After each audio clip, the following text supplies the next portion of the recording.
നിലുവേ, നമുക്കിന്ന് അബയുടെ വീട്ടിലെ butter fruit മരം എല്ലാവരും ഒന്ന് കാണിച്ചാലോ?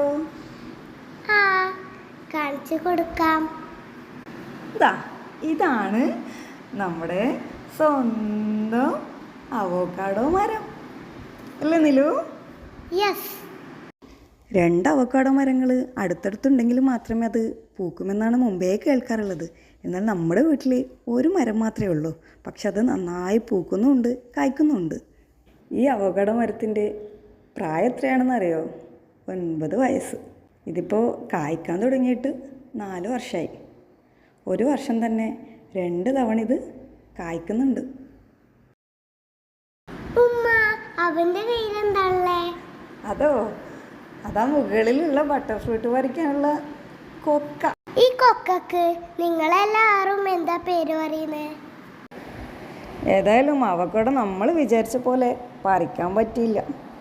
അത് താഴെ വീണ് തുണ്ടമായി അല്ലേ? നിലുവിന് അതിൽ സങ്കടം ഉണ്ടോ? ഇല്ല. നിലുവിന് സങ്കടം ഉണ്ടാവില്ല. നല്ല കുഞ്ഞ് അവക്കോട ഒരു പോറൽ കേൾക്കാതെ കിട്ടിയില്ലല്ലേ? അതുകൊണ്ട് കുട്ടിയോട് ഹാപ്പി.